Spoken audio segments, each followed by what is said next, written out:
Hey, today I'm talking about 3 Japanese movies that were all submitted to be considered to be nominated for Best Foreign Film at the Academy Awards. This is the last time I'm going to do this, I promise. And the names of those 3 films are Pom Poko, Late Autumn, and a third one whose name I can't pronounce, but its literal English translation is Clickety Clack. What the stop is Pom Poko. This is a 1994 Studio Ghibli film, and this one I have been purposely avoiding for a very long time because it has an interesting use of testicles. If you don't know what I'm talking about, here's a quick clip.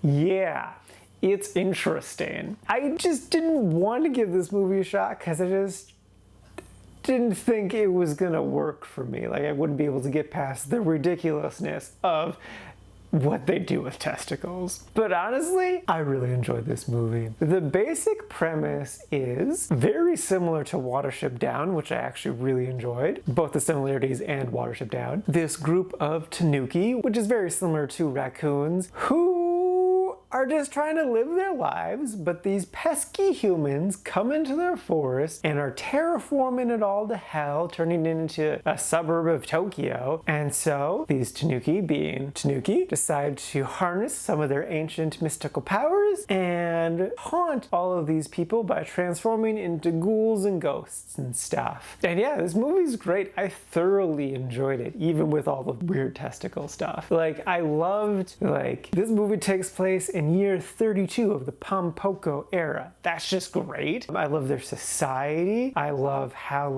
they're constantly just problem solving and stuff, but then they're also sometimes their own worst enemy. They love to party and they're super lazy. And then I also love that they still treat them like real animals. So they'll get caught in animal traps. They'll get run over by cars. But then they also will transform into silly creatures and stuff. But it's just a really nice mix of everything. Yeah, it's very fantastical, but yet it still has this very nice grounded nature to it, which I really, really loved. I don't regret putting this movie off because I do think you need to be prepared for the ridiculousness of what they do with testicles, because it is just a lot. But even with that, I would still definitely recommend this movie. I would even say it's good for kids too. Kids know what testicles are. They'll be fine with it and probably enjoy that aspect of this movie a lot. Yeah, it's just silly and fun with a good message and just a good overall story. Loved it. Without a doubt, recommend it.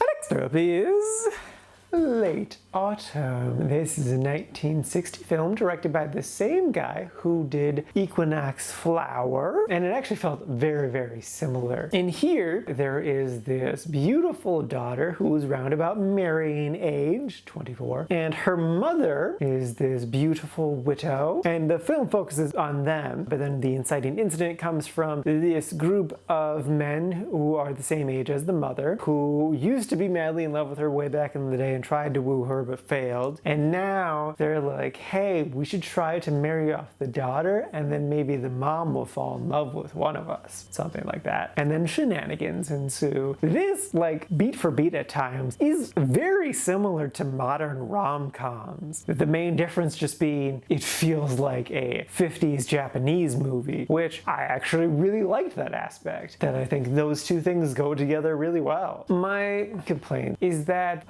this movie made me so sleepy.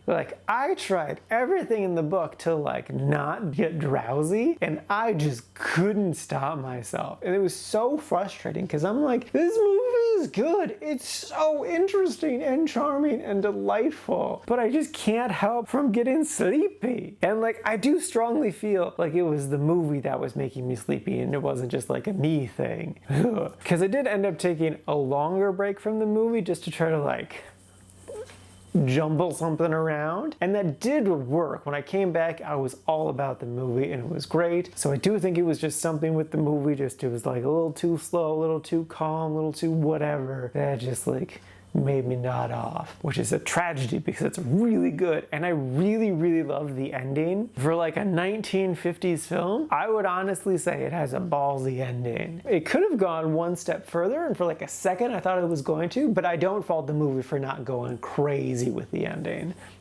As crazy as you can for a cute, realistic rom-com. But even with my complaints, I would still recommend this movie. It is delightful and charming. Like, if you're a fan of rom-coms, you're gonna enjoy this movie. You just might need like a strong cup of tea or coffee to get yourself through this. So yeah, it's a great movie. I loved it a lot. Definitely recommend. And lastly is Clickety-Clack. This is a 1970 Akira Kurosawa film, and it is actually the film that potentially made him attempt suicide. The basic premise is it is set in a slum just outside of Tokyo, and it's an ensemble film where we're just kind of following the whole cast of characters that live in this slum, and just kind of them going about their daily lives with sometimes silly things happening, sometimes more serious things happening. Now, I definitely feel like I set myself up for failure when I watched this movie, that I think on a different day, I would have enjoyed this movie a decent amount. I don't know if it would have been really liked, but I think it could have been in the liked category, just because it is a pretty slow movie with no like drive or direction to it. It's just kind of meandering about, seeing this cast of characters do their silly things. And like, they do such weird things at times that I'm like, is this a joke? It's probably a joke, but this doesn't feel funny to me. The frustrating part though was, it was interesting. Like, I did like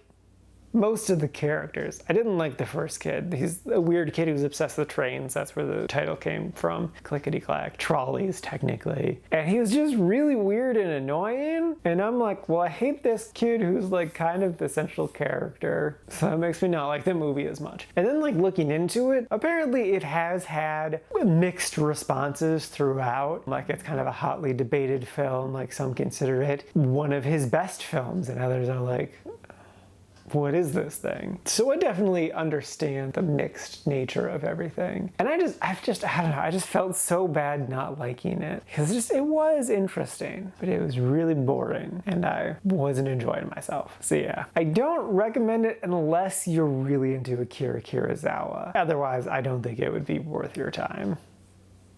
Alrighty, now for today's rankings. First up, we got Pom Poko sitting at number 38 in the really like section. And then not too terribly far behind is Late Autumn, sitting at number 69 in the quite like section. And then bringing up the rear rightfully so is Clickety-Clack, sitting at number 127 in the didn't like category. And this is out of a total of 147 old movies so far this year.